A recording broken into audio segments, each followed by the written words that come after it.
Good day. What's going on, everybody? Welcome into First Take. Are you not hype after that little montage in the Stephen A. Tease? Dan Orlovsky on your screen. Dan, always good to see you, sir. Good morning. Good morning. Good morning. I love the highlight, love the artist, the rock music. I mean, what? That was a sick matchup. That's a sick matchup. No. The J Balvin was the sick part. I'm just saying, for you, for me, I'm a product of the hip hop generation. I'm in R&B. Yeah. I'm just saying. I don't know. But I did like it. I'm here for a little reggaeton. The Colombianas. Okay, guys. Friday Eve, let's go. Bears fans, your wish. He's healthy. He's our starter. And then I go back to, for Justin. Justin's worried about right now. And Justin's worried about trying to help us beat Cleveland. I've talked about it. More comfortable and kind of, I guess my goals kind of, got bigger and bigger. And then, of course I'm here. So, of course, around this time last year, I was, of course, had an idea that, I could be in this position right now. So actually seeing myself in this position and being able to get the start on Sunday, it's amazing. Dan, no one evaluates quarterbacks better than you. Tell me this. Should they be starting Fields? Absolutely. Justin Fields should have been starting from week one. Simply put, Molly, this offense has the chance to be better with Justin Fields than it does Andy Dalton.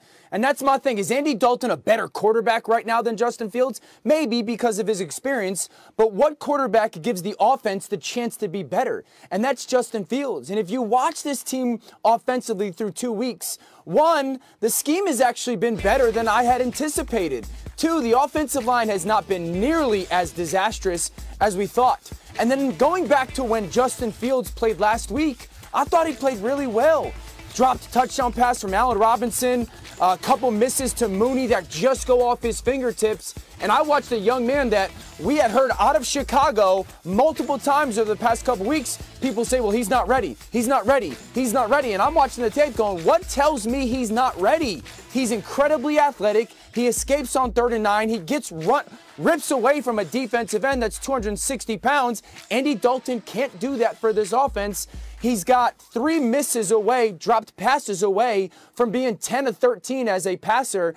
I think this is a no-brainer, and there's ways that Matt Nagy can handle this offense on Sunday that we will see a Bears offense that we have not seen since he became their head coach. Okay, you already lost the argument before I even got started with the last point that you made about Matt Nagy. You got to be giving me a break. First of all, don't let me pull up tapes of you on NFL Live and other places talking about Matt Nagy. You haven't been his biggest fan, so let's stop that right there. So let's stop that right there. Don't all of a sudden act like, oh my goodness, but this that's guy my right first here. point. Excuse me, Zip it. It's my turn now. It's my turn, Dan Orlovsky. UConn Husky. Fall back. Whoa. That's right. You fall back right now, Dan Orlovsky. Okay. You're not the biggest Matt Nagy fan, okay? So let's get that out of the way first. Secondly, let's not be disingenuous to the American public here. As far as I'm concerned, the global public, because we're watched everywhere. Here's the reality of the situation, Dan Orlovsky.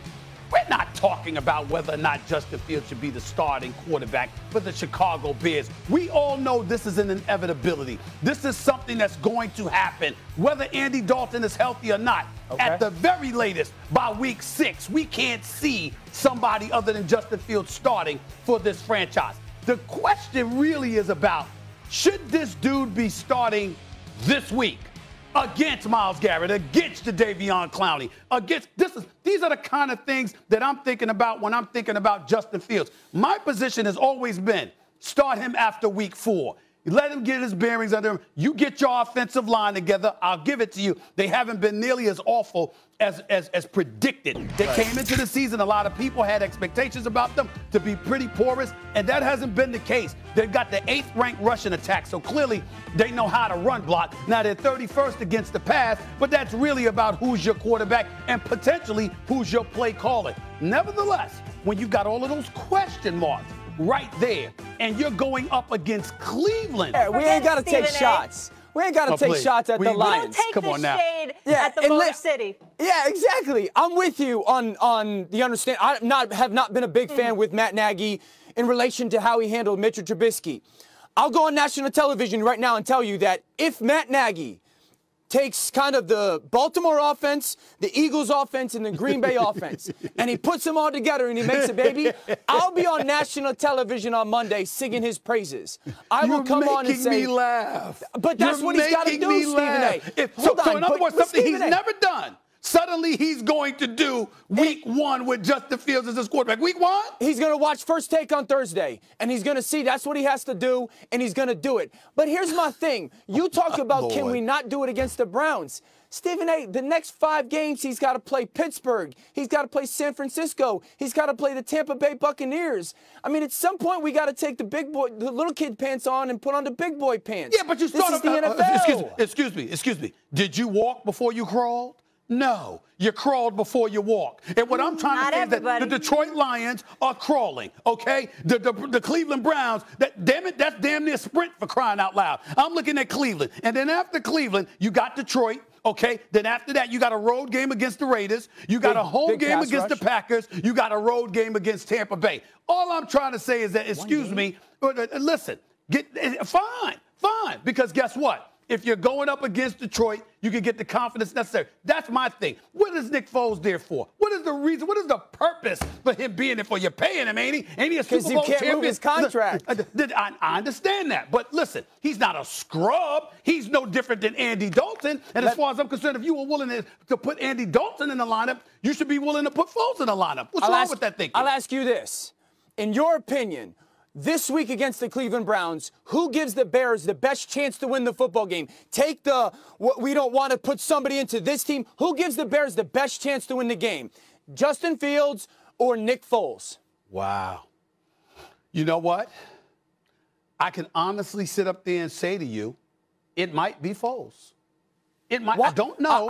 But let me tell you why. Because if I'm Justin Fields, I got to rely on 2 things. His accuracy as a thrower, which obviously, in fairness to him, he hasn't had an opportunity to really show us yet because last week was not the greatest litmus test in the world once Andy Dalton went down, and we understand that. But I have to combine that with Matt Nagy. And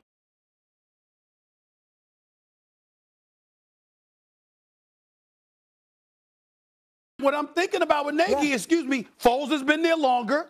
There's a level of chemistry he does have with that particular coach. He does know the offense. He is a veteran. Does he have the ability of Justin Fields? Hell no. Can he scramble like Justin Fields? Hell no. But if one thing we can say about Nick Foles, we can say this.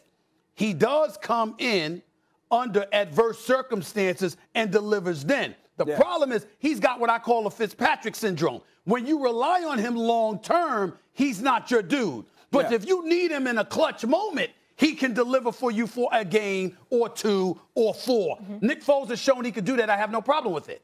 I don't think it's even close. Justin Fields gives you a significantly better chance to win this football game than Nick Foles. His ability to throw the ball downfield accurately, because he showed it last week against the Bengals. Plenty of accurate throws. I understand there wasn't a big sample size. With the Matt Nagy stuff, my opinion on it is this, Stephen A. I can't believe that head coach who knows this is his only opportunity to keep his job took all that draft capital and said, we got to go get this kid, and he's not willing to adjust his coaching style schematically. Ooh. I can't sit back and think he's just going to call the same offense. I agree, didn't do it with Mitchell Trubisky. I agree with you, but I can't sit here and believe he's not going to change some with Justin. Hold it. I can help you out. Now, this is a basketball thing. This actually happened. We had a coach in New York once upon a time by the name of Mike D'Antoni. Now, Mike D'Antoni is a brilliant, innovative offensive mind. A couple of dudes, Steve Nash, James Harden, were league MVPs under his stewardship. Nothing but respect for him offensively. But when they wanted to trade for Carmelo Anthony, he was opposed to that because he had Danilo Gallinari and Wilson Chandler and a bunch of other parts at that particular moment in time. This is back in like 2009, around that time, okay?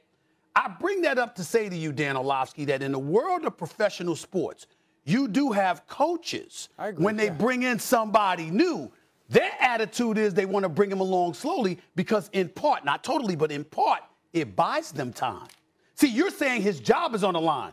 He could make the argument, well, I got this young quarterback, give me a little time to bring him along, hoping it buys him time so he can keep his job a little bit longer than what would anticipate. That's a strategy that these guys employ sometimes. And I agree, but the time is now. And Justin Fields is playing. And if Matt Nagy did not have plans to adjust his offense, I truly believe they would have drafted Mac Jones. If he was going to run the same offense that he's wanted to, like the Alex Smith style Kansas City stuff, they would have drafted Mac Jones. I have to believe that they are going to alter this offense to unleash unleash this young man on Sunday, and he should have an outstanding afternoon. I just hope so, because the Bears have allowed 6 sacks this season, and the Browns favored by 7 in this one. Yes. I just want everybody I want to encourage everybody to watch NFL Live. And not only is it a great show with him, on ESPN, the wonderful Laura Rutledge and Mina Kimes, along with my man Swagoo, but also because I'm going to watch what Dan Orlovsky says next week if something goes wrong, because this man is no Matt Nagy fan. So I just want to make sure. I'm going to roll the tape. I'm going to roll the tape. Okay? Go ahead. I've told him what he needs to do. A potential NFC. The Rams the most complete team we've seen on both sides of the ball. I would say so far, and they don't have a glaring weakness anywhere. Kicking game's excellent, offense, defense. So for us, it's the travel, and a heck of a challenge. Sometimes you go to a game and there's just no hype to the game, and then there's games where there's. Dan, are the Rams the biggest roadblock to the Bucs running it back? They are now, and that was not the case 3 weeks ago because I felt it was the Washington football team. But their defense hasn't played good enough, and their quarterback got hurt. The way the Rams look are very much so kryptonite to Tom Brady in this offense. They play a ton of zone coverage, meaning that they're not going to give the ability to get those one-on-one matchups on a consistent basis where Brady can kind of be protected in the pocket, and it's almost like recess. My guy better than your guy, and I'm going to pick him and throw the ball to him. So the zone coverage forces them to play a little bit in style that they don't want to. They can get after Tom Brady, Aaron Donald, Floyd. Like, they got good pass rushers still that they don't have to commit a bunch of blitzing bodies to try to kind of rattle Tom Brady. They can play that zone coverage. And then the opposite side of the ball, like I've been trying to tell everybody since the moment it happened. Aaron Donald is phenomenal, and this defense is lights out. I've been trying to tell everybody since the moment Matthew Stafford went to L.A., we are going to see explosion on offense. And you're talking about a head coach in Sean McVay that is just sitting there going, how much fun can I have? I can go after this defense. And Tampa Bay's defense right now is not playing good. That secondary is not playing good. They're giving up completions like it's Oprah. You get a completion, you get a completion, you get a completion. And it's not a good defense right now. They ain't getting after the quarterback. And you're talking about a head coach and a quarterback that are two of the best. Cooper Kupp is playing unbelievable football. If we're having a conversation of best duos in the NFL right now, Stafford and Cooper Kupp need to be in it. So just because of all those variables that they got, and I'd say the last thing that I think, Molly, matters in here is that number 9, that quarterback, he's a killer. He's an assassin, man. He don't care who's across the sideline. His goal is to go out every single week and prove he's the baddest dude on the field. And he finally has a team that's going to allow it. And I know you laughing, Stephen A. I know you're laughing, but you're starting to see it. Let me say something to you. First of all, you are funny. I give you credit where credit's due, making me laugh this early in the morning. It's really, really funny. Number one, first of all, don't ever associate the word good with Aaron Donald. It's nothing short of greatness. It's nothing short. Now, I know you corrected yourself a little later in your soliloquy, but you started off by saying good rushes. No, you're talking about the creme de la creme, the elite, the dude, that is Aaron Donald, okay? Watch your mouth, okay? Be very careful to use superlatives when it comes to him. He's that phenomenal. That's number one. Number two, I would like to say this to you. I get where you're coming from about the Rams. Stafford's a stud. I like him. So complete 69% of his passes, 5 touchdowns, just 1 interception thus far. He's lived up to his billing. He's certainly no Jared Goff. We see why they traded Goff and a couple of first-round picks along with a conditional pick to get him, because that's who Stafford is, and we understand that. Okay, this defense is not what it was last year, at least thus far, Dan Orlovsky. They're like 11th against the pass, 20th against the rush. That's not what we saw from the Los Angeles Rams last year. Let's just keep that in mind. And in light of that reality, combined with the Chiefs losing to the Ravens last week, which elevates their level of motivation, understanding that Tom Brady and them are trying to repeat and what have you, and Patrick Mahomes being that dude. I don't give a damn what you say about Matthew Stafford. He ain't Patrick Mahomes. I don't give a damn what you say about Cooper Kupp. He ain't Tyreek Hill. I don't give a damn what you say about anybody else. They ain't Travis Kelce. Let's understand and put things in its proper perspective. And don't try to jinx what we all looking for, which is a rematch of Tom Brady versus Patrick Mahomes in the Super Bowl at SoFi. We don't give a damn. We ain't looking for no Cowboys. We ain't looking for Mac Jones and the New England Patriots. I mean, it would be nice to see Lamar Jackson, but hell, we ain't thinking about that either. We want a rematch because The Patrick Mahomes that's expected to show up in the Super Bowl next year ain't going to have a messed up toe. You know what I'm saying? I mean, Travis Kelce ain't going to drop passes. I spoke to that brother. He ain't going to drop passes again. He'll be ready. We know what a stud Tyreek Hill is. He ain't going to be neutralized that way. Clyde Edwards-Helaire, he ain't going to fumble like he did, all right, last week, okay, with over a minute left. These things are not going to happen. And Tyrann Mathieu, the Honey Badger, is back, and we know that elevates their secondary exponentially. So when we look at the Kansas City Chiefs, I'm not sneezing at the Rams because you got to get through the NFC to get to the Super Bowl, and I understand how formidable the Rams are. But if we got to pick a team that's the #1 threat to the Tampa Bay Buccaneers repeating, don't tell me you got the Rams ahead of the Chiefs. That's just blasphemous. That's just blasphemous. I was talking about, like, chances to get back. I'm just looking at my conference. Overall with the league, I'm probably with you on the Chiefs. Now, their run defense got to get a little bit better. Their run defense. But I'm looking at defense got to get better.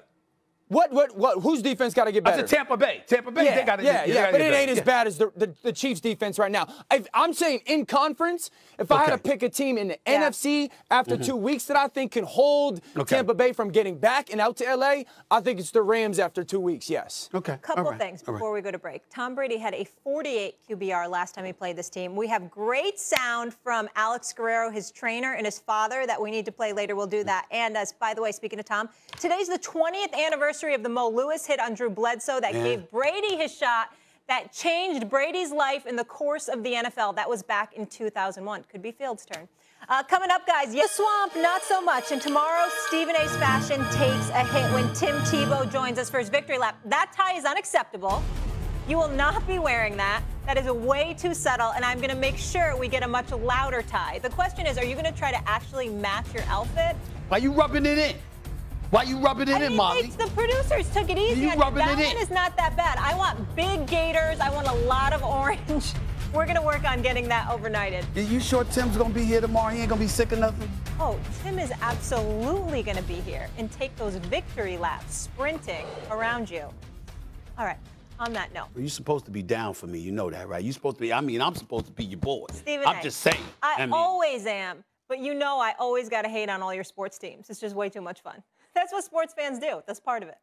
Yeah, it's going to be a rough day. Are you going to go orange shirt? What are you going to do with that? I have no idea, but I know he got me, though. He told me they were going to be. You were wrong. Florida shocked the hell out of me. They really, I wasn't joking there. Yeah. I really expected them to get romped. Yeah. I was laughing when they were down 21-3. I said, I just need one more score. It was the first quarter. How am I supposed to know? They're going to get outscored 26-10 the last 3 quarters. I can't believe it. The bet was 3 touchdowns. They could have won that game. I honestly was being actually nice. I actually was going to predict they were going to lose by 30.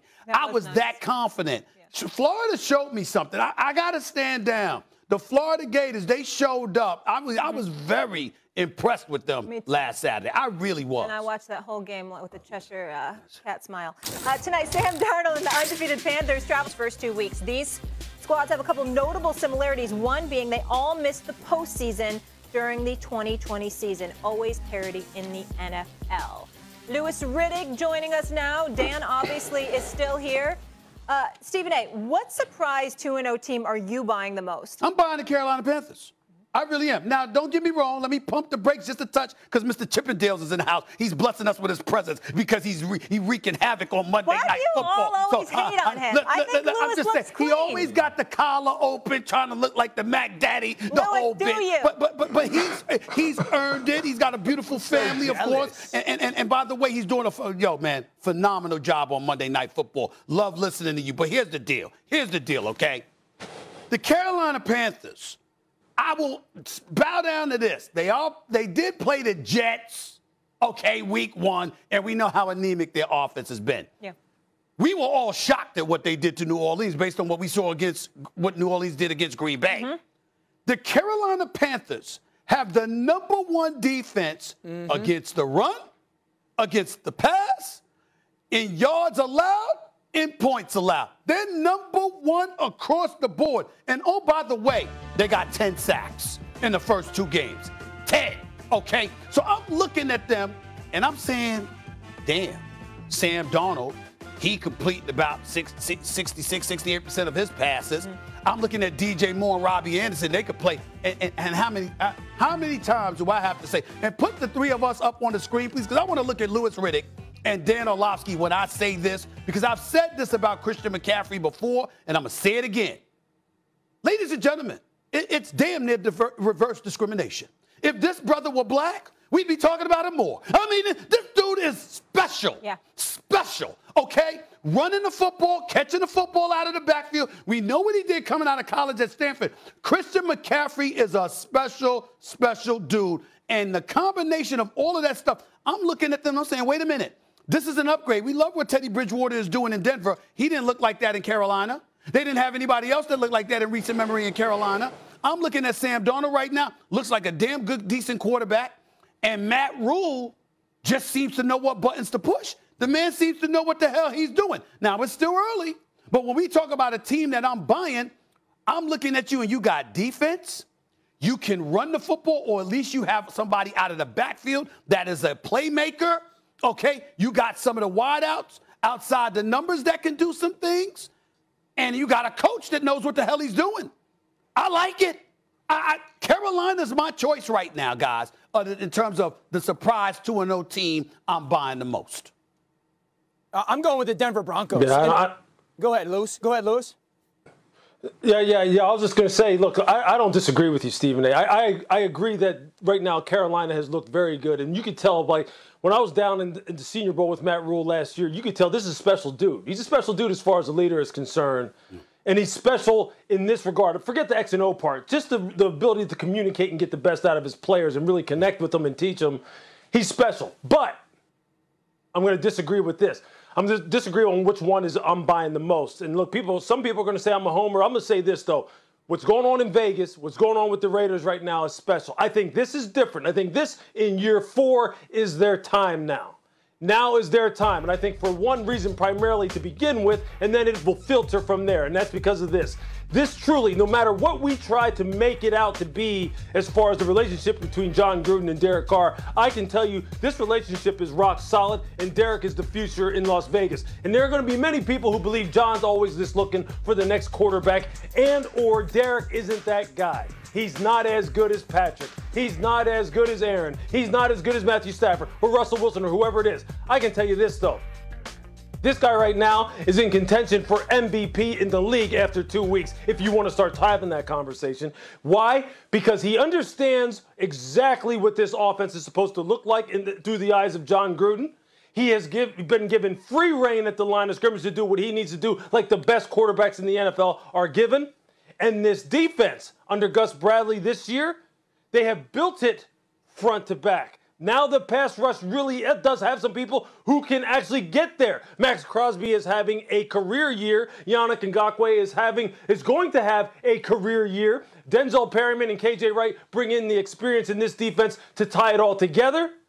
I'm telling you, look out for the Vegas Raiders now. Look out for them. And look out for Derek Carr in that MVP conversation. Yeah, Lewis, I agree with that. Stephen A., in regards to the Panthers and Sam Darnold, it's weird because I was told by everybody he sucked, and he doesn't seem to suck anymore. The Raiders, I love. I'm taking the Denver Broncos. The moment they traded for Teddy Bridgewater, I thought, that's a playoff football team with Teddy Bridgewater. And we're talking about the Raiders having a good defense. We're talking about the Carolina Panthers having a good defense. Teddy Bridgewater's balling right now. He's always been this type of player. And, Lewis, you noticed that has been incredibly smart. We've always thought Teddy Bridgewater was this really intelligent player. He's going to go to the right place with the football, but he was physically limited. And for my opinion, the physical has caught up to the mental. You're watching Teddy move around like a big-time athlete. You're watching him push the football downfield with explosion with their pieces. Noah Fant is a big-time player. Cortland Sutton is a big-time. Hamler's a great player. Wait till Jerry Jeudy gets back. So I think there's as diverse as an offense. Pat Shurmur gets a lot of bad rap because of his time as a head coach. He's one of the top play callers in the NFL right now. And they're doing so much motion and so much play action and so much college concept stuff. This offense is very difficult to handle now that Teddy's physical talent has gone through the roof. But their defense, as good as I love Carolina's defense, dude, their defense is so good. Patrick Surtain has become an elite player for their defense. They will hit you. They're fast. They can play man coverage. They can get after you. And, Lewis, I'd love to get your opinion on it because, like, for me, that's the difference between the Broncos defense and the Raiders defense. Is when you need to play man, because at some points you do. I feel like they can do it, and I don't really believe that the Raiders are there yet. Okay, hold on. Before Lewis chimes in, let me jump on to both of y'all before he answers this question. You football aficionados and stuff like that. And it's legit because y'all are, and I give that to y'all, but that doesn't mean I can't get on y'all, the reporter extraordinaire that I am. First of all, I never said Sam Darnold sucked. I said that about Adam Gase. Let's be clear, Dan Orlovsky, and I stand by that. So you on this show enough to know you never heard me say that about Sam Darnold. I said Adam Gase, who showed up to his press conference high, as far as I'm concerned. Just an opinion. I don't know for a fact, but damn it, he looked high, okay? That's why he out of a damn job now, because the Jets played like they were high under his stewardship. Now let's get to you, Louis Riddick. You bring up the Raiders. I'm going to ignore the MVP conversation about Mr. 61 QBR that is Derek Carr. I'm just going to ignore that for a moment. I'm going to ignore that for a moment, okay? I'm going to ignore that for a moment. When you look at the Raiders right now, we can't take into consideration that week 1 against the Baltimore Ravens, you're decimated at the running back spot because all your running backs came down with ACL injuries. I know you had Latavius Murray who scored a touchdown in that game, but nevertheless, he had just arrived here 3 days earlier. And then last week against the Pittsburgh Steelers, don't get me started with the offensive line, can't block a They couldn't block us, okay, right now. That's how bad the offensive line is, okay? That's your squad, though. I'm just saying, and I'm very hurt by saying that, but I'm real. I'm not happy with what I'm seeing from the offensive line. They can't run block. They can't protect the quarterback, okay? And, oh, by the way, you had T.J. Watt go down with his groin injury, Highsmith as well. So we just going to ignore that about the Raiders? We just going to ignore that, Lewis?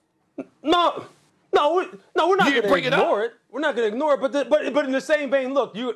I mean, who did Carolina beat? Carolina beat the Jets, whatever. And Carolina beat New Orleans, who were missing half of their coaching staff. Okay. So what? The players were there. No, but you picked them. A lot of defensive players but too. You picked them. But you know what? And let me just say this. I'm a believer in Carolina, and I will say this about Sam too. Look, I'm with Dan on this. I believe. Look, you know how much I believe surroundings help dictate player performance. Okay. You know how much I believe surroundings help dictate performance. Period. Across any industry. Yeah. Any. And this is an indictment on the previous regime of the Jets. There is no question about that. This is an indictment on them, not Sam, on them. I agree. Also, it brings some shine to what's going on down there in Carolina and how they have built this football team. Look, 2 years ago when they spent all those draft picks on that defense, over the past 2 years, the draft picks that they have spent on defense, they are all balling. No question. I can't wait to see them play a higher level of competition because I think they're for real. No doubt. Three guys, Don't three different discount my Raiders. answers. Let me just say this, though. I'm looking at the schedule. The Dolphins are at Raiders, no Tua. Broncos host the Chiefs, rookie quarterback Zach Wilson. Panthers and an injured Tyrod Taylor tonight. They're all going to be 3-0. Correct. Okay. Yeah. All right. The Cardinals nice too, Molly. The Cardinals are nice too. Yeah, but I don't count the Cardinals as much of a surprise. Despite it being only week 3 of the NFL season, there's been already a fair share of injuries at the quarterback position. You just heard some of them. Davis Mills will be under center for the Texans tonight with Tyrod dealing with a hamstring injury. He's one of 3 quarterbacks who has been ruled out for this week's action, with the status of Carson Wentz and Ben Roethlisberger still looming. Stephen A., I'll ask you this. Obviously, you're a Steelers fan. There are a laundry list of injuries. I'm looking at them. Would adding Cam make Pittsburgh better? Go get Cam now. If I'm the Pittsburgh Steelers, go get Cam Newton right now. Ben Roethlisberger is not healthy, and at his age, he is just a stationary type. He's a statue. He's a statue, as Swagoo Marcus Spears pointed out yesterday. He can't move. And so when you look at it from that perspective, desperate times call for desperate measures. We all know that he got beat out by Mac Jones. Let's just call it what it is. We all know how I've lamented the accuracy. I've lamented nothing else about Cam Newton, but the accuracy is an issue, no doubt about it. Okay, and I'm not even bringing in COVID into the situation in case he's unvaccinated, because that's a different subject for another time. But I will tell you this, strictly from a football perspective, when Mason Rudolph or Dwayne, you go get Cam Newton right now, guys. You go get Cam Newton right now. He can move. He can run with the football. He can extend a play. I mean, listen, that's what you need right now. I'm not saying I like it, Dan Orlovsky, but I'm saying the situation in Pittsburgh is so dire. I'm not averse to going and getting Cam Newton right now. Yeah, you don't go get Cam because it doesn't make you a playoff offense. No quarterback is going to make this offense a playoff offense. They will, no matter who's playing, they are going to be incredibly dependent on how great the defense is given that game. The offensive line is terrible, and anybody that is surprised by that was not paying attention through this whole offseason when everyone was saying, you got to get better offensive linemen. When they drafted Najee Harris, who's going to be a really good player, you should have taken an offensive lineman. At some point, the Steelers got to look to the future, Stephen A. At some point, the Steelers got to be 21 about it, and Mike Tomlin, who's as great a head coach as there is in the NFL, has got to look at this and be honest about his football team. The quarterback bringing in Cam Newton does not make this a different offense. If Ben Roethlisberger is not healthy enough to play for 1 week or multiple weeks, play Dwayne Haskins. This kid is an ex-first-round talent who really didn't work out in Washington, a lot because of what was the outside variables, but also because he liked being in the NFL more than playing in the NFL. Your option is play Dwayne Haskins, see if he's realized this is his last opportunity. But it's always going to be about how great can the defense play, and is our offensive line going to play bad or atrocious? Really can make a difference on this team. I just don't. I don't see where he has something that is going to continue to keep afloat the hopes and aspirations of this organization from a playoff berth type of perspective. And look, if Ben is healthy, obviously they're always going to have that hope. They're always going to have that, you know, in the back of their mind that they can still contend for a playoff berth because he's Ben Roethlisberger, because he's been there for so long, because he knows this system, he knows these players, he's their leader, he's a surefire Hall of Famer. I don't believe that Cam necessarily continues that.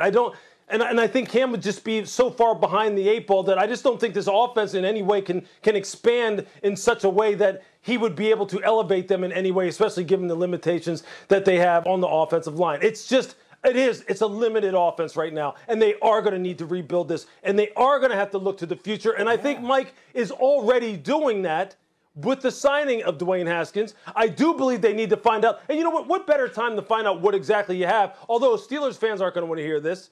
Steelers fans don't look at any season as being a throwaway season. I know you don't. But you know what? It's too early for that. I also don't believe that Dwayne Haskins is just a throwaway. I don't believe that, and I don't believe Mike Tomlin believes that. This is just a bad season for them. Take it from a Giants fan. It's a bad season for them. See, this is the problem. First of all, they're 1-1. They're not 0-2 like the Giants. And secondly, and more importantly, I'm about to sit up here and give my man Lee Fitting, who oversees the football coverage for ESPN, with these astute, exceptional NFL analysts that we bring on our show, and then Louis Riddick, the voice of Monday Night Football, utters that stuff. Now, this is the man that should have been the GM of the New York Giants. How you feeling about that right now, New York Giants? Well, he's actually objective, unlike you. So we win. Coming from his head, not his heart. And he was doing exceptionally well until that take about my Steelers. Exceptionally well. Stephen A, it's about the you do with Mason Rudolph and Dwayne Haskins. Come on. Where's my list? Have you seen this injury list? Look. Have you seen this? Have you seen the names? Me, Molly. There's 9 big names on there.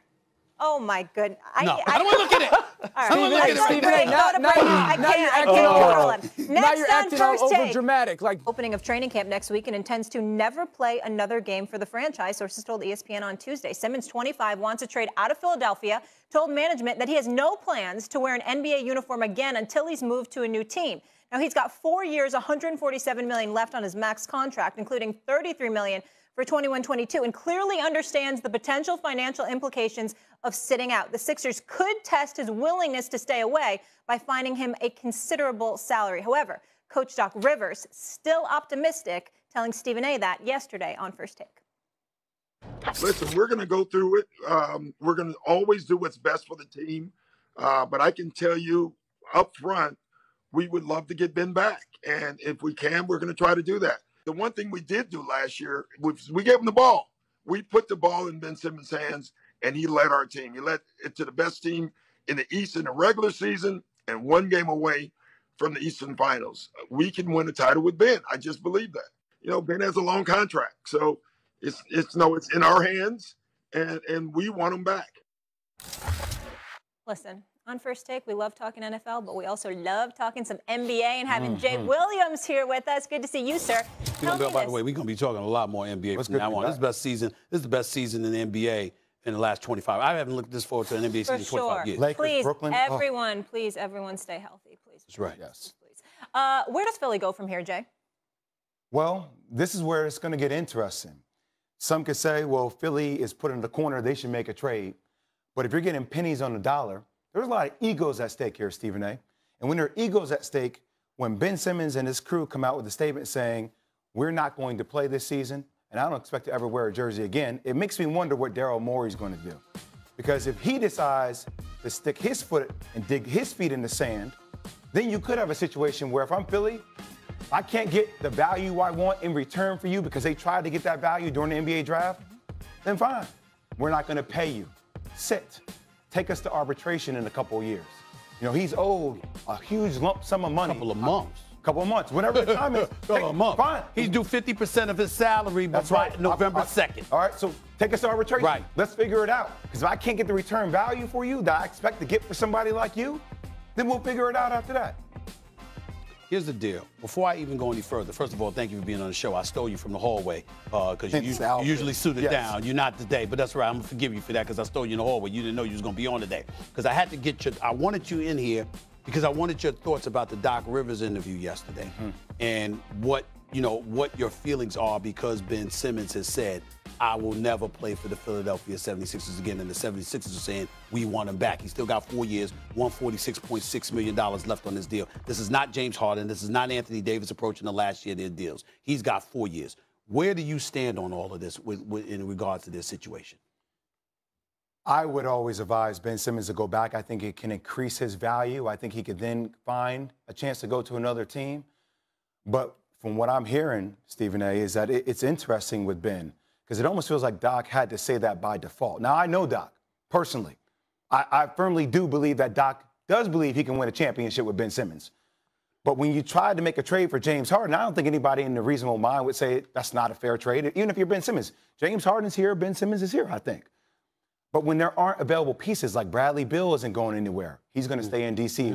for the foremost time. Damian Lillard wants to stay in Portland, because now he's Chauncey Billups. So what is that upgrade? It feels like Philadelphia is stuck. But do you believe Ben Simmons is justified in feeling what he feels?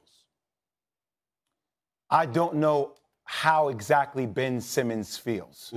I do know that he doesn't like, I don't think he likes that relationship with Joel Embiid.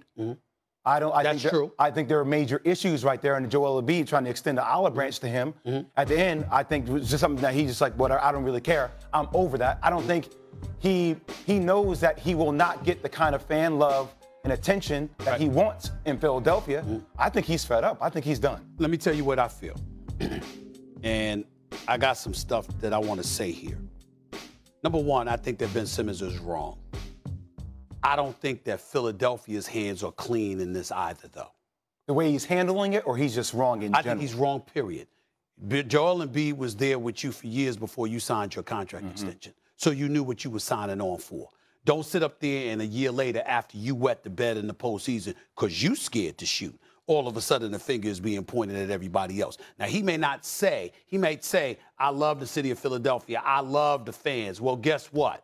Part of the reason you don't want to go back is because the vitriol that you're feeling on the part of the fan base is something you don't appear strong enough to handle. That's a heart issue to me. That's a heart issue because as a person that reported in Philadelphia for 17 years, I will come to the defense of that city all day, every day in this one regard. They will give you love if you earn it, and they will hold you accountable if you don't. They're very fair-minded in that regard, and I will defend that city to the nth degree in that regard. So in that regard, he is wrong. Now, Doc Rivers came on the air yesterday, and he was talking. I brought up what he said about Ben Simmons not necessarily being that championship point guard. He doesn't know how he answered it immediately after the game, and he went on and he explained himself. He has to understand. What he explained was not what he said the day after, the night of the loss. And everybody knows it's not consistent with what he said, regardless of what his explanation is, even though I totally believe that he wants Ben Simmons to stay. Having said all of that, you did try to trade, and this is where Ben Simmons, we got to come to his defense. They tried to trade him to Houston last year. They were on the verge, Molly. Yeah. They had James Harden. That's when Brooklyn stepped in at the 11th hour and 59th minute and offered the house to get James Harden to Brooklyn because Daryl Morey was about to get him to Philadelphia. Ben Simmons was going, knew he was going. He even received a call, them saying, yo, you about to go to Houston. And Ben Simmons had no problem with it whatsoever. He had no problem leaving to go to Houston. So when Rich Paul or anybody in Ben Simmons' camp says he wants to go anywhere but Philly, it's consistent with what I'm hearing because numerous teams have shown an interest and he has said no to anyone. Yeah. So we got to pay attention to that as well. Now what they're going to do is this. You can find him because I challenge him on that. You ain't showing up, I wouldn't give him a dime. Then I would sit here and I'd keep my eyes on Portland. Not just because of C.J. McCollum, Robert Covington, a couple of first-round picks, because that's what they were willing to offer, even though Neil O'Shea don't want to say that. That's what they were willing to offer Philly. But here's what I would keep my eyes on. Damian Lillard is chilling right now. He wants to give Chauncey Billups an opportunity and an organization to see what direction we're going in. By around December, late December, early January, we'll know. And at that particular moment in time, if things ain't right in Portland, even though Damian Lillard would prefer to be in New York with the Knicks because he want to be at the Garden, not Barclays Center. Yeah. In the end, would he sign off on going to Philly? I think there's a chance. I'm not saying he will, but I think there's a chance he will. I really do. That's why I don't pay. That's why if you're Daryl Morey, you're in a position of power. Just wait. Wait, everybody says you don't have the leverage because you're going to get pennies on the dollar for it. Take me to arbitration. I'm not going to pay you. We're going to sit here and wait.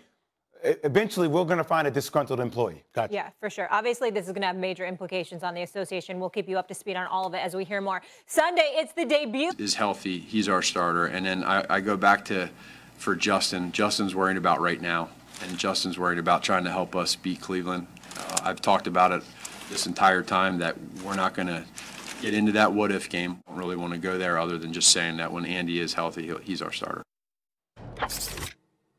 Look who joined the party. Look at the suit. Do you see the suit? I mean, with the tie. I mean, damn. Well, I mean, you know, do we all and got the cufflinks? We all the and the I mean, cuff. come on, you know. Biggie. Do we all got shades of blue on? Monogram too. You know, look, I mean, I'm all black. I'm very proud of the way you're looking right now. Oh my and I want to give you props where it's due. And I want to especially thank you for obeying instructions and not showing up here, you know, looking all raggedy and stuff. You know what I'm saying? Thinking you pimping. Now this is how you dress. Make sure that continues. Let's move.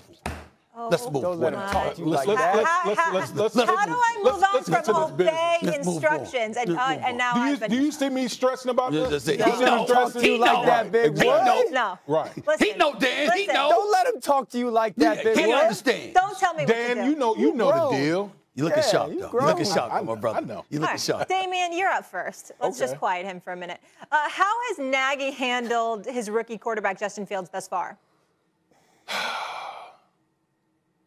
I just found this whole thing just befuddling to me. I really did. I just think, you know, the one thing about Matt Nagy, he was saying basically he's not ready. He's not ready to start. He's not ready. Okay? Andy Dalton goes out there, gets hurt. We all know what Andy Dalton is, okay? We've seen the script from him and all that type of stuff. But if your guy is not ready, why isn't Nick Foles out there playing? Why isn't that? I mean, it's not like Nick Foles, you know, hasn't won a Super Bowl. It's not like he's not a champion. It's not like you're not paying him a bunch of money. If you're saying that he's not ready to take the reins of this franchise, you know, quite yet, then why aren't you putting the more seasoned veteran out there if you want to continue with the plan of making sure that you sit Justin Fields so you can continue to bring him along? That's the thing that just upsets me. I look at some of these other situations out here in the National Football League, whether it's, you know, Trevor Lawrence and Zach Wilson playing in teams that are far worse than what the Chicago Bears are. Remember, Chicago Bears was in the playoffs last year. And you mean to tell me, and I know this is, you know, basically rehashing, you mean to tell me that Justin Fields could have been starting from the beginning on a team that went to the playoffs last year? A team that Justin Fields, a guy who was balling out at Ohio State? But you're saying that he wasn't ready to start at the beginning of the year, but now here it is, Andy Dalton is hurt. Yeah. And you're ready to insert him into the lineup instead of Nick Foles, who's still getting paid a bunch of money by the Chicago Bears. To me, it's just a series of moves that I just don't understand from Matt Nagy right now. I understand it. That's fair. I understand it. He might not know what the hell he's doing. How that sound? Sounds simple to me. Ding, ding, I mean, hey, it might just be that very simple, okay? Listen, you passed up on Deshaun Watson and Patrick Mahomes. Moved up in the draft while passing up on those two to get Mitchell Trubisky. That's how I like to say Mitchell Trubisky. All right, who's now a backup in Buffalo. And you're backing up a 6-year, $258 million man. That's the contract that Josh Allen just signed. If that ain't the epitome of stealing money, because you ain't getting paid for playing football. And you ain't getting paid for playing football, right? You're going to be holding the clipboard. That's what you're going to be doing on Sundays, on occasion there on Thursday night. God forbid they're on Monday night again. This is what it is. This is what we're talking about here. So, again, you've got a guy in Nick Foles. Nick Foles is approaching his 10th year in the National Football League. And he's a Super Bowl champion. And he's been to the playoffs a couple of times within the last 4 years or so. You can't start him for a couple of games? Really? That's Matt Nagy. It's got Matt Nagy written all over it. Okay? And the reason, this is why I say to you, Dan Orlovsky, this is why I say to you, go ahead and put him in. Sit Justin Fields, because let me tell you something. The man, Justin Fields, thus far this year, has thrown an interception. He's completed about 53% of his passes. He's hit like 8 of 15 throws or whatever. And the first time you really give him full action, he got to worry about Myles Garrett on one end and Jadeveon Clowney on another. I don't know if I want to subject him to that, Dan Orlovsky. I just don't. Wood, I am so disappointed in you right now. That's right. The fact that you could come on this show, Stephen A. Show, on television, and honestly think that the best thing for the Bears to do is to play Nick Foles over Justin Fields? Did you hear anything I said, Dan Orlovsky? Did you hear anything I said? You said if the plan about a situation, go ahead. and you, for the life of you, your words were, for the life of me, I can't understand why they're not putting Nick Foles out there. There's no way. This is blasphemous, erroneous, nutritious, whatever words you want to think of. Nutritious? That was where you went next, nutritious. Whatever word you want to think of that has the ending. Whatever word, dude. There's no way. There's no way that you honestly think Nick Foles gives this team a better chance to play. I never said that. I never said that. Then why are you asking? Why are you asking, how could you not play Nick Foles? Why are you asking me that then? That's what I want to know. Well, here's my question is, if Justin Fields wasn't ready week 3, if all of a sudden he's ready now, why wasn't he ready week 1? Yeah, I'm with you. What's the big difference? To me, that's the central part of what I'm saying here. What's the difference between, okay, we're going to insert him into the starting lineup now opposed to week 1? 3 weeks. There's no difference in my opinion. I'm with you. America, Justin Fields is not ready. No, he is not ready to just go walk out there and be a bona fide rock star starting quarterback. No rookie is. Mac Jones isn't. Patrick Mahomes wasn't. Can they go make some plays? Do they have a skill set that they can go and survive with? Justin Fields does. And you go back and you watch what he did last week, because that's the first time he's had that extended playing time, that he's had to go in a moment, okay, I got to go run the football team rather than sprinkle in for a play or two. He plays well. Did he throw every ball perfectly on time? No. Was he a blink late in some stuff? Yes. That's okay. Can I take an audible? Because, again, I'm not going to belabor this point anymore for a couple of reasons. Number one, Nick Foles is a Super Bowl champion. I'd rather see him in a game against Cleveland than a rookie. But that's just me. The reason why I really want to move on is because we've mentioned Matt Nagy too many times. They don't want to talk about him in Chicago. Can we talk about him on national television? Can we talk about Tom Brady? Good. I got something for you on Tom Brady. Let's do that, okay? All right. Okay, let's do that. Check out what Tom Brady's personal trainer, Alex Guerrero, had to say. Interesting thing, I think, there, and this is just me, an outsider looking in, it was like Bill never really, I think his emotions or feelings never evolved with age, Guerrero said. I think in time, with Tom, as Tom got into his late 30s or early 40s, I think Bill was still trying to treat him like that 20-year-old kid that he drafted. He continued by saying, and all the players, I think, realized Tom was different. He's older, so he should be treated differently. And all the players, none of them would have cared that he was treated differently. I think that was such a Bill thing. He never evolved. So you can't treat someone who's in his 40s like they're 20. It doesn't work. Those are all courtesy of the Boston Herald. Wow, strong comments there. And his father also spoke, and his father was saying that Bill Belichick wanted him out and that, you know, he still has a chip on his shoulder because of that, obviously, with the game approaching in early October. I'll start with the former Patriot who won 2 Super Bowls with them. Your reaction to those comments? Here's what I'm going to say. Whatever you hear Alex Guerrero or Tom Brady Sr. say, you damn well better believe that Tom Brady signs off on all of that stuff. They're not going to just say things and just throw things out there without it being, you know, without everyone being involved and everyone signing off on it, okay? And what we see up in New England is, you know, during Tom Brady's time, during 20 years, we never saw the relationship evolve. At one point, yeah, Tom Brady, I was there early on where they were still developing Tom, and Tom, you know, we started the dynasty at that point.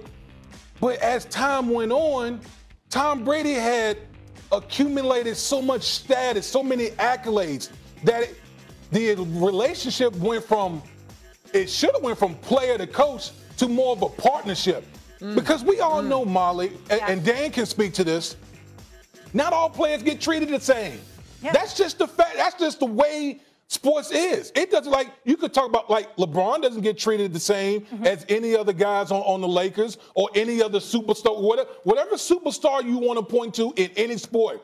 Their relationship is different than the other guys on the team because guess what? They've earned that. Yeah. And what we've seen up in New England during the 20 years is we never saw that partnership that Tom Brady had earned through all the accolades, all the things that all the accomplishments that he won in New England. And I'm just here to tell you, I know the Bucks got the Rams this week, but I'm telling you, you better believe that this is on Tom Brady's mind. Oh, I can't wait for that game. That's the Super Bowl for me. Going up to Foxborough I wish we were going to be there. And laying the smack down up in New England. Yeah. I can tell you that right now. Go ahead, Dan. Yeah, Wood, I want to kind of touch on something you mentioned. So, like maybe 2010 world, I'm down with the Houston Texans. And we got a relatively good veteran team. Andre Johnson was one of those receivers. Our head coach was Gary Kubiak. And we would go outdoor to indoor practice-wise. And Coobs didn't want to practice inside because Andre would really never practice inside. And Woody, you know this because they're surface, right, on the joints. Yep. And a couple of the young players used to get upset about it. Be like, why does Andre get not to practice and whatnot? And Gary Kubiak said, I'll treat you guys all fairly, but not equally. That's and right. You guys have not earned the right for me to treat you the way I treat Andre. And I think it's one of those situations where you can't teach an old dog new tricks. Bill has his way, and it's worked. And he doesn't want to hear from anybody else of doing it differently because we watched Brady develop this TB12 method, right? And Brady continues to have success, and he's doing it a little bit differently than the Patriot way.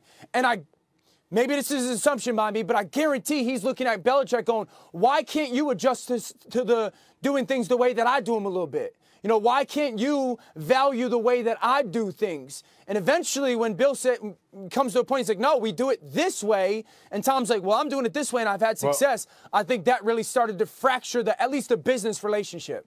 I agree with you for the most part, Dan Orlovsky. I really do. Both of you, actually. You too, Damian. What I would say to you, however, is that I think it extends even further in certain respects. If you remember, when it first came down that Tom was leaving all that stuff, I basically came on the air and reported. I didn't give an opinion. I reported news, and I said, look, if Bill Belichick wanted Tom Brady back, Mr. Kraft and the Patriots would have worked it out, and Tom Brady would have stayed in New England. Bill Belichick wouldn't do that. So Tom Brady walked out the door. Now, that's Bill being old school. That's Bill being stubborn. That's Bill being about his way because particularly when you win enough, guys, and you know this, When you win enough, you get to a point where you say, I'd rather do it my way. See, when you're starving to win at all costs is when you've never won. Yeah. But when you win, now it's like, all right, I proved myself. Yeah. So I'm going to make sure I'm comfortable with how things are. And if you're Bill Belichick and you're deferential to a player, even one the caliber of Tom Brady, you're still viewing him as a player. And Tom Brady's mentality is like, I've earned the right to be viewed as something more than that, as something more as just a typical dude that's showing up to work, doing the job you need me to do. I've done that for you. Do right by me. And so he thought about the pay cuts, and he thought about the alterations and modifications to his salary and some of the other sacrifices that he made. And he's like, and you're going to treat me like this? Guys, that extends to corporate America everywhere. Of course. If you have people, when you have talent that's big time, and they produce for you, and they do things your way, and they put in that work, but you still want to treat them like they're just anybody else, that's when they don't want to work for you no more. Because they're looking to be appreciated. And that is what happened in New England, which is why Bill Belichick better make damn sure that he wins in the future.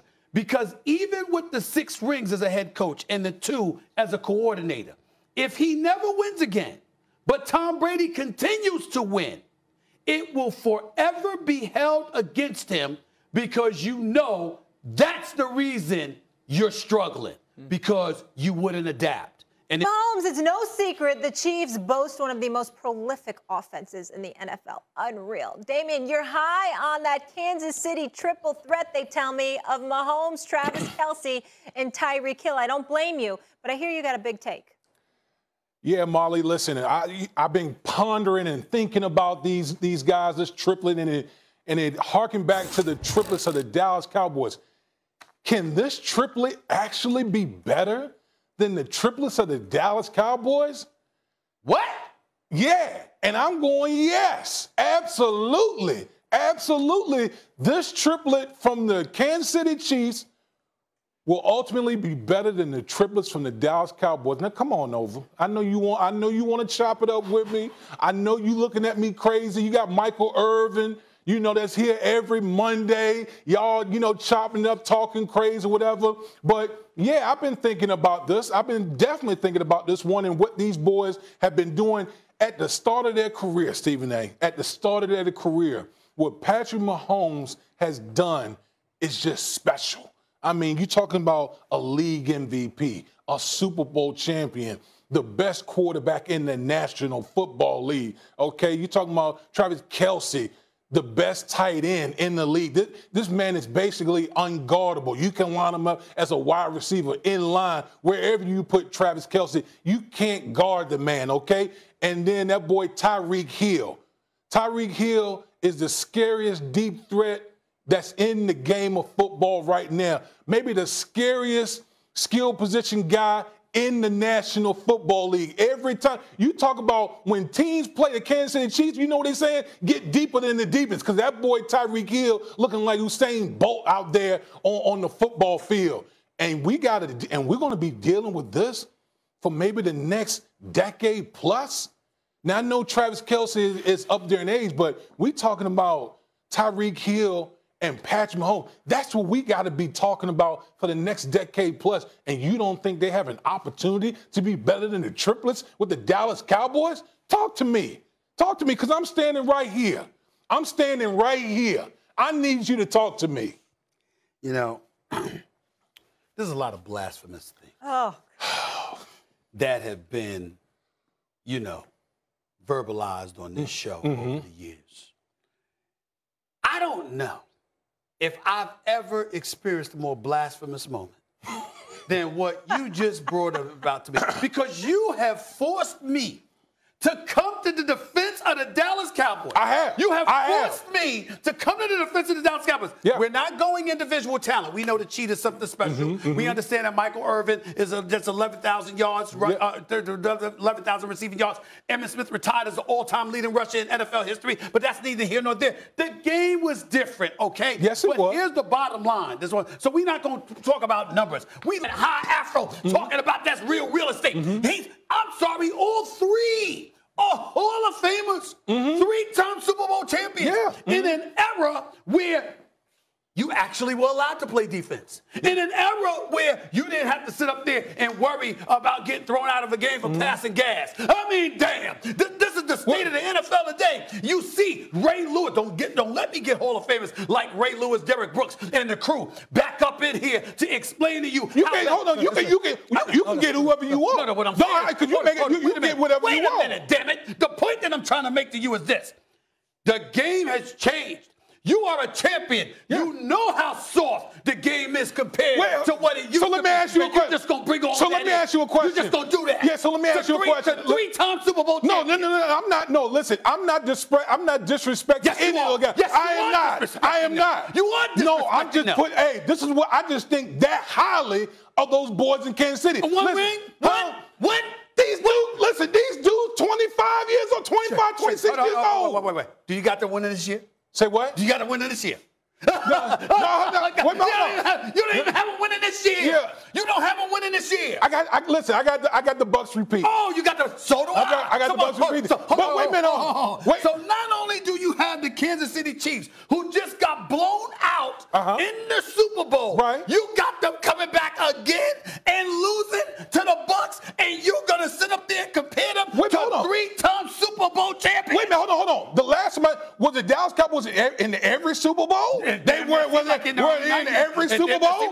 I'm saying, it took Jerry Rice and Steve Young and those boys to take them down.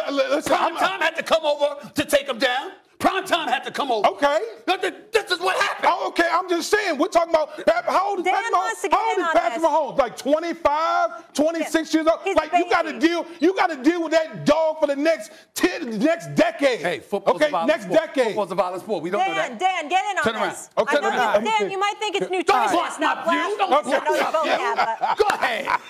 All right, Stephen, listen, I shared a locker room with this dude. Now you know what it's like to be around Big Wood talking in these arguments. There's nothing more that I hate doing than talking about the Cowboys in a positive sense. It's the Cowboys. It's the Cowboys still. We're not talking about quarterbacks because Patrick is the most talented. Right. The Cowboys basically birthed the triplets. I grew up watching the Cowboys like everybody. So you being nostalgic. You being nostalgic right now. Is that those three dudes? You being nostalgic right now. Let him speak. Let him speak. You got a leader. Wood, I don't know. And I got nothing but love for Kelsey and Tyreek Hill. I don't know if they could go across the middle like Irvin did. I don't know. And take the shots like Mike did. I don't know if they could be physical like Emmett did or be as clutch like Troy Aikman was. Patrick's going to be the better player, but the Cowboys are still, when it comes to triplets, those three dudes are still the standard, and no one has jumped them since. You got it all up to this is what I'm saying. Okay, go ahead. I'm going to give you the last word on this, even though you don't deserve it. I'm going to give it to you. No, I deserve it. No, you don't. Okay. No, you don't. Go Hold on for a second. Yeah. Let's fix the time. Fix that time. I know, because it is looking good. It is looking good. Okay, go ahead. All right. Now, here's the deal. My point is, you can't have a three-time a triumvirate, a trio that won 3 chips and sit up there and bring in a team that's got one, just got blown out in the Super Bowl, and that you got losing again. I mean, that don't make any sense. It does. Wait a minute, can I tell you? Because the story isn't finished yet. We're talking about guys that are in their mid-20s. Think about what these guys have accomplished already. I understand the nostalgia. We see a lot of guys. I understand the nostalgia. This is not basketball. This is football. Okay. We see a lot of guys. Correct me if I'm wrong, Dan Orlovsky. We see a lot of guys that look a little bit different 2 years later than they did 2 years earlier in the sport of football. Is that not true? No, you're right. Yeah, because your body get beat up so much, for sure. I'd say this. Okay. Come to me then. Okay. I'm with you. I love those three dudes. Michael Irvin. What you talking about? What you talking about? Oh, you heard what I'm talking about. Gentlemen, I'm done with this conversation. That was very entertaining, but I will be revisiting this with Michael Irvin again on Monday. See what he has to say about what was just spoken. about those triplets. What are you going to hide? That's why I said the Cowboys. Hold on. I'm scared let me tell you something. Yeah, let me tell you something right now. But I'll wait for you. Yeah, let me tell you something. Okay. The one thing that I do you see this big body? Do you think this big body can hide anywhere? Man, we ain't scared I'm not hiding from you, the playmaker, or anybody. Look, Biggie. I will say whatever I got to say. Look, Biggie, we ain't hiding from you, all right? I'm going to say what I got to say. You make sure you around. Now, I know Marley got to get to this bump, but I'm going to get off what I got to get off. Whatever. Yeah. Fix your tie.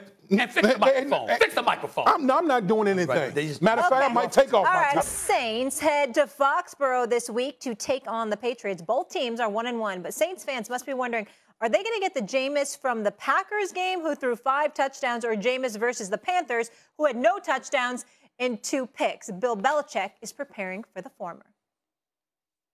It's really good quarterback. He threw for 5,000 yards in Tampa, so it's not like this guy hasn't been productive. He's big, he's strong, he's accurate, he's got a good touch on the ball. The offense that he ran in Tampa is a lot different than the offense he's running in New Orleans. But I think fundamentally, this is a big, strong guy that can throw the ball accurately. He's very good down the field. He's a tough guy to tackle. He's strong in the pocket. Can make every throw on the field. I mean, it's pretty good. Belichick in midseason form. You see that, Dan? The gun's out and everything. He's ready to go. Man, he takes care of his body, right? No weights, no dates. Exactly. Already then. Dan, was week? Well, I never heard that one. No weights, no dates. No dates. Yeah. I'm gonna start. It's a way to live, Miles. I actually do get in the weight room, even though it doesn't look like it. All right, Dan. Was week 1 with Jameis a fluke? No, I don't think it was a fluke. Jameis is probably going to be likely between the player that was week 1 and week 2. Now, week 1, everyone was saying, well, MVP of the NFL. He played well. He made good decisions with the football. He wasn't tasked to do a lot. He made some plays with his feet, which was really nice. He never put the ball in harm's way. That was great. And then last week, he didn't play as bad as 11 for 22 for 111 yards and 2 picks. One of those picks, what everyone kind of made the meme of on the internet, was him falling down, and it was 3rd and 10 from like the 40-yard line with 23 seconds to go in the first half. It's basically a Hail Mary. So I'm not like judging Jameis and going, well, that was a terrible decision. He's not going to be a guy that we seriously believe is going to be an MVP candidate, and I don't think he's going to be the guy that did not produce in week 2 of this season. Their offensive line was absolutely abused by Carolina. Abused. No quarterback was going to go and be able to operate well because, I mean, if you go to the Carolina game, Stephen A., the Panthers run the same blitz at the end of the first half 3 times in a row. The same blitz 3 times in a row. New Orleans doesn't block it a single time. So, like, I'm going to give Jameis a little bit of a pass from week 2 in his performance and really blame everybody associated with that offense. Jameis, I think, will be fine. It's a huge challenge going to New England. He's not going to be MVP of the NFL, but he's not going to be a guy that's a disaster in New Orleans. It was a fluke. Somebody got to say it. It was a fluke. Okay? And you know why it was a fluke? Because he threw 0 interceptions. That's why it was a fluke. We all know who we talking about here. I mean, see, this is what bothers me. I got to end up being a bad guy just because somebody got to tell the truth. I mean, just stop it. I mean, where is Marcus Spears? Where he hiding at? Because Marcus called him MVP. Listen, he called him MVP. That's right. I saw it. Not only did he come on, he went on NFL Live. I told you I'm watching y'all. The man went on NFL Live talking about he's MVP. That's what he said about Jameis Winston. Well. That's what he said about Jameis Winston, all right? But I want to give the NFL Live crew love because they deserve it. Here's the deal. That's not true. It's not true, all right? Now, don't get me wrong. Jameis Winston is not as bad as he looked last week because, like Dan Orlovsky said, that wasn't their fault. I mean, Carolina's got 10 sacks on the season in the first 2 games. They abused New Orleans' offensive line. We get all of that. We understand it. Michael Thomas is not there. Let's throw that into consideration. Alvin Kamara hasn't looked the same. He only got like 88 yards rushing or something like that in the first 2 games. Now, I don't know what the hell Jameis Winston was thinking there throwing it with his left hand, just trying to throw it away before getting sacked. That's a different story for another day. My point to y'all is this. When you think about Jameis Winston, if you want to know whether something is fluky or not, all you have to do is look at the interceptions. If it says 0, it's a fluke. It's not that complicated. It's actually not fair for you to do this. It's not fair. It's not fair because we have both ends of the spectrum. Okay. Give us week 3 to break the tie, and then we can decide. It's too early. Fine, but you didn't ask me in week 3. You asked me before week 3. Yeah. Is it week 3 yet? I don't think it's week 3 yet. Week 3 started tonight. But the point is that they ain't played a third game yet. All I got to go on is the first 2 weeks of evidence, and all I'm saying is, after what they were saying about him for week 1, it's not that fluke is a bad thing. Like, oh my God, Jameis Winston's not a starter. It's a compliment? He can't play. No. What I'm saying is what they were saying about him, the hyperbole everybody engaged in about him in week 1. It's not consistent. And oh, by the way, just so you know, Molly, as I sit here, and it's not bad, but I just want to remind you. Okay. I got his thumbs here. Don't go last year. Don't give me last year because I don't want to hear it. 15 interceptions, 18, 11, 14, of course, the 30. Yeah. I don't live in the past. Only these 2 games. All I'm trying to say is when you see 0 interceptions with Jameis Winston, that's fluky. Yeah, that's all I'm saying. Stephen, that's all I'm saying. I'm not trying to be like Messi Fessy and a bad teammate over here and clowning on Marcus for the MVP conference. I know what Marcus is. Marcus is a believer in Jameis. If Jameis can go almost every other game, pick, no pick, pick, no pick, pick, that's going to be progress for him. And again, I did not watch week 1 and go, huh, Jameis is playing like the #1 pick. He's playing like an absolute difference maker. I just thought he valued the football well, but I'm not going to kill him just like I didn't praise him. But you're saying if he doesn't throw a pick, that's a fluke. I think because of the situation, we got to give him a little bit more time in New Orleans to see if he can actually value the football rather than give it away. I agree. The interception aspect is a thing. It's the only thing that really matters in this conversation with him. But I'm not going to. I think the 2 in week 2 were a little bit different. Jameis Winston is a good quarterback that has the potential to be great. I'm not knocking that. Yeah. But people came on the show talking MVP candidate and all that other stuff. We going to kill that noise. He's a good quarterback with an upside who deserves to be the starting quarterback for the New Orleans Saints. I will say this, the Packers, it was like a preseason game for them. They were clearly a little bit rusty. And one thing that is a little curious to your point, Stephen A., he had 5 touchdowns, but only 148 yards. So you'd expect more yards. Oh, now you bring that up. But when I brought that up in week 1, Molly was like this. Why are you hating on him, Stephen A.? Why are you hating on him? Why are you hating on him? I brought it up, but now you can bring it up in his own problem. But he's also going to play against a team this weekend that got 4 bingos last week. So if he goes out and values the football, then, again, I think it's a little bit of in between. Yeah. He ain't not the guy that was a killer in week 1 I need to see week 3. I'm with you, Dan. Give me one more week. We got to go to break. You know what, Dan? If I go to Hair Club for Men, I'll have an afro. Oh, my God. You know, it's not